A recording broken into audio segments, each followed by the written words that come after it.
fiai o te saili mea e manuiai e te ulu ola fai manutu mau Samoa ia mo o mea inu e mamau Tama Samoa sauni mai vinga ia fai le Faafetai I lo tato peinu lo tato nu ia talo sia lo tato nu ia manu ia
Alofa, greetings and welcome to another edition of our Tagaloa tradition teachings.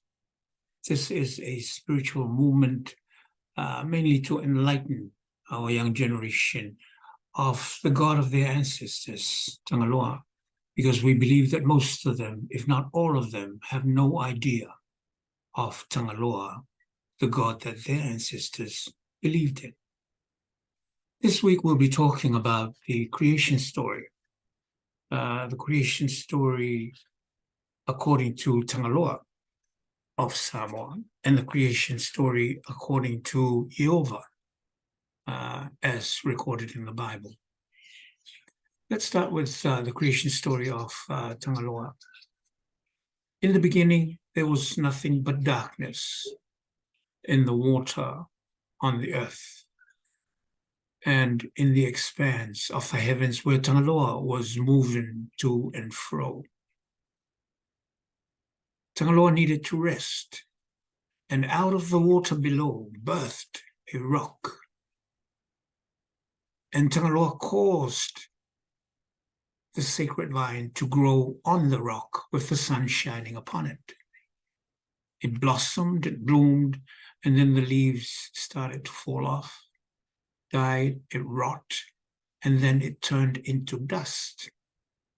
And out of dust was born a worm called in Samoa, Ywhw. Now, the Ywhw is known as a hermaphrodite. Hermaphrodite means the Ywhw has male reproductive organs and female reproductive organs in the one individual Ywhw. But it didn't have a head, arms and legs, or stomach.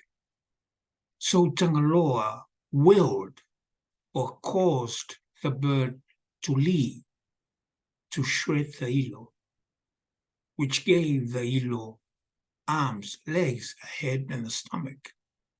Then Tagaloa breathed the breath of life into the Ywhw, and the Ywhw became alive with its heart beating. The Ywhw grew and grew, and then it evolved, and it birthed off itself. Remember, very important, the Ywhw is a hermaphrodite. It has male reproductive organs and female reproductive organs. So it evolved and it birthed of itself. And that was the first man and woman in the creation of Tagaloa.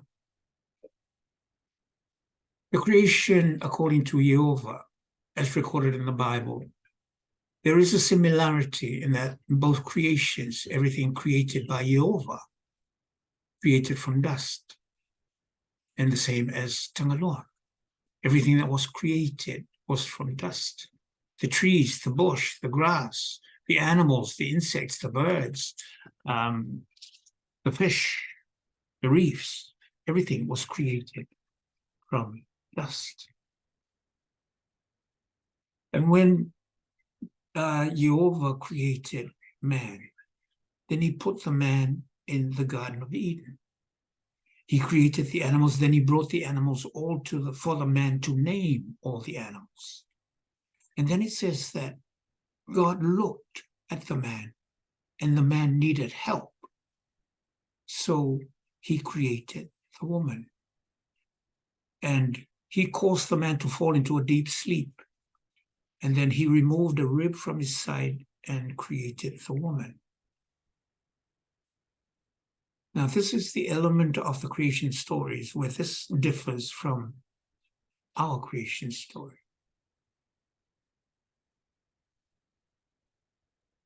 The woman was created from the rib of Adam. The woman was not created from dust.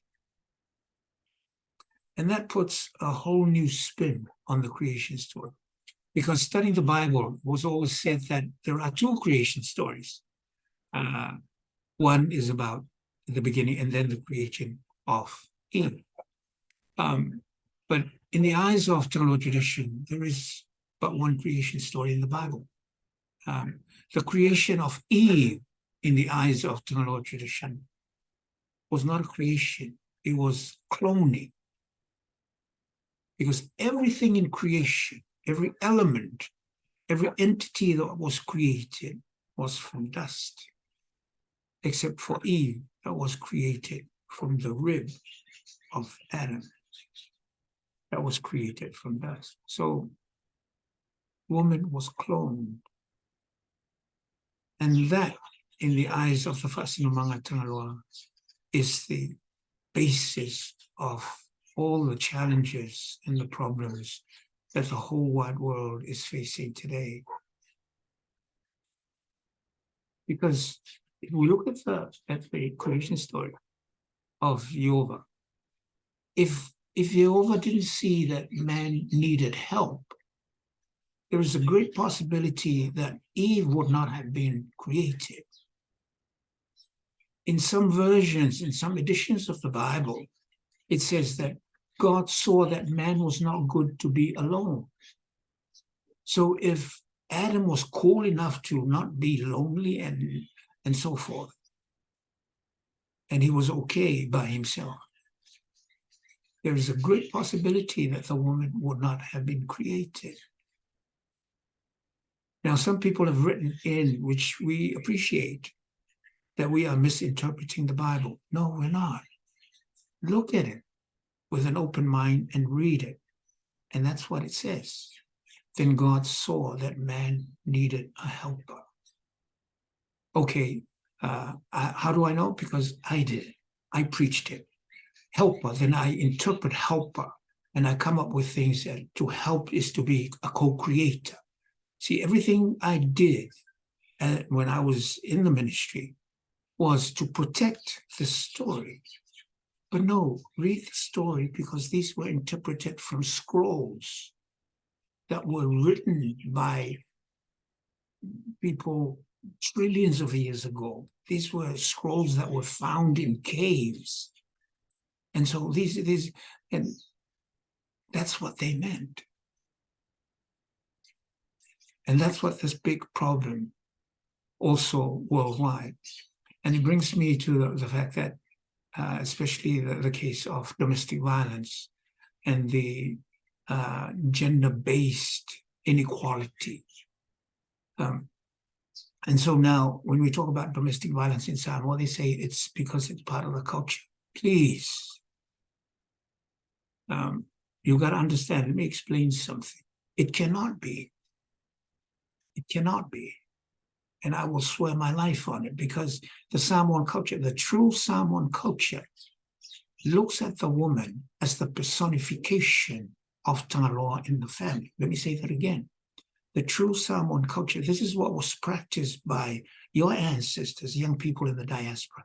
This was practiced by your ancestors in the many, many years ago. They looked at the woman as the personification of Tagaloa in the family, in the community, and in society. Just like in the Bible and in the teachings of the Bible, it says that Jesus is the personification of Ywhw. So when you look at Jesus, you are looking at Ywhw. The Samoan concept was the woman. When you look at the woman, you're looking at Tagaloa. So it cannot be. But unfortunately, that is not the case today. Why? Because the young people have no idea there was a God of their ancestors before Ywhw was introduced to Samoa. That's why this work that we do is pertinent to our young people. Not. You see, the brother would lay his life on the line for his sister. That is how it was, and that's how it should be. There is such a respect within this relationship that needs to be brought back. But unfortunately, what happened was when the missionaries came, our leaders gave this privilege that was God-given, that was Tagaloa given to the woman, and gave it to the people that brought the God of Ywhw. And so now that these white people have gone, but the continuity of this gifting to the white people is now with the Faafetai. So young people, when you see how your parents treat the Faafetai, that's exactly how Samoans in the time of your ancestors, that's how they treated their daughters. And that's how the brothers treated their sisters, with such honor, and they would do everything for them, even to the point where when the food is served and there's nothing left, as long as their sister had something to eat, to them,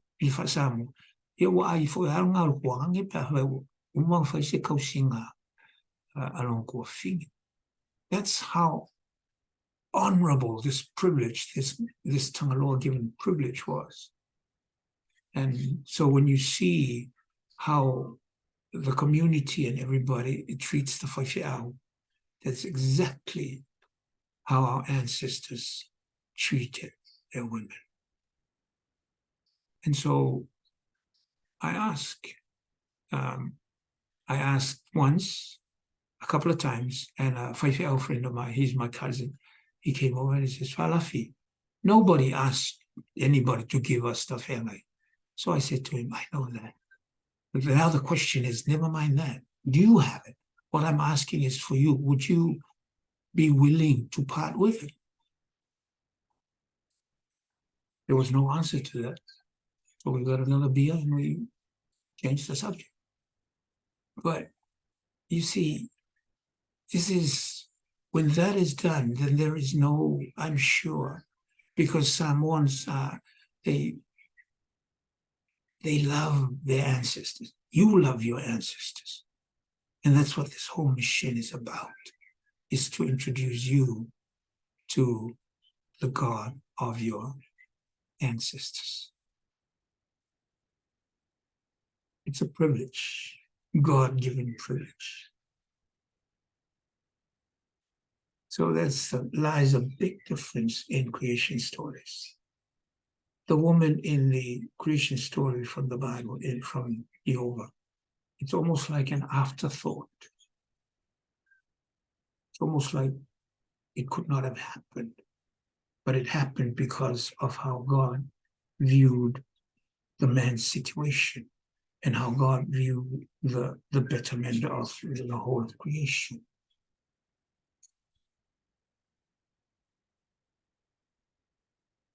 There's a saying in Samoan, ole tua, ole tuspai, ole tua fautangata, ole tua